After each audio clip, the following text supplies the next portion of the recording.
Morals and Dogma of the Ancient and Accepted Scottish Rite of Freemasonry by Albert Pike. This book is in the public domain. Preface. The following work has been prepared by the authority of the Supreme Council of the 33rd degree for the Southern Jurisdiction of the United States by the Grand Commander and is now published by its direction. It contains the lectures of the ancient and accepted Scottish Rite in that jurisdiction and is specifically intended to be read and studied by the brethren of that obedience in connection with the rituals of the degrees. It is hoped and expected that each will furnish himself with a copy and make himself familiar with it, for which purpose, as the cost of the work consists entirely in the printing and binding, it will be furnished at a price as moderate as possible. No individual will receive pecuniary profit from it, except the agents for its sale.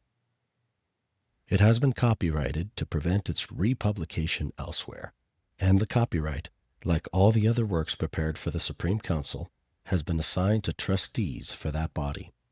Whatever profits may accrue from it will be devoted to purposes of charity. The brethren of the Rite in the United States and Canada will be afforded the opportunity to purchase it. Nor is it forbidden that other Masons shall, but they will not be solicited to do so. In preparing this work, the Grand Commander has been about equally author and compiler, since he has extracted quite half its contents from the works of the best writers and most philosophic or eloquent thinkers.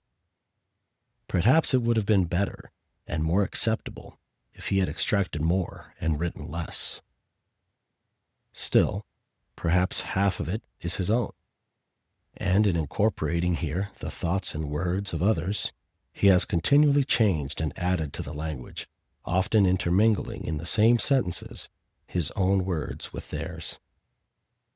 It not being intended for the world at large, he has felt at liberty to make, from all accessible sources, a compendium of the morals and dogma of the Rite, to remold sentences, change and add to words and phrases, combine them with his own, and use them as if they were his own, to be dealt with at his pleasure and so availed of as to make the whole most valuable for the purposes intended. He claims, therefore, little of the merit of authorship, and has not cared to distinguish his own from that which he has taken from other sources, being quite willing that every portion of the book, in turn, may be regarded as borrowed from some old and better writer. The teachings of these readings are not sacramental, so far as they go beyond the realm of morality into those other domains of thought and truth. The ancient and accepted Scottish Rite uses the word dogma in its true sense of doctrine or teaching, and is not dogmatic in the odious sense of that term.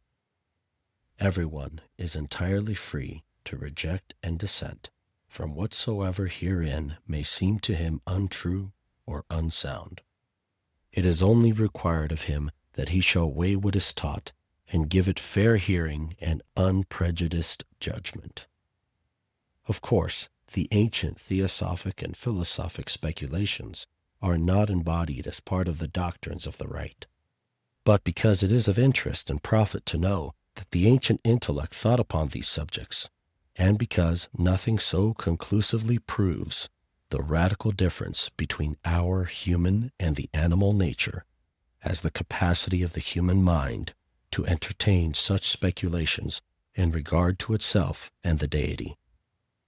But as to these opinions themselves, we may say, in the words of the learned canonist Ludovicus Gomez, opinions, according to their variety, grow old and die out at different times, and others, different or contrary to the former, are reborn and then flourish.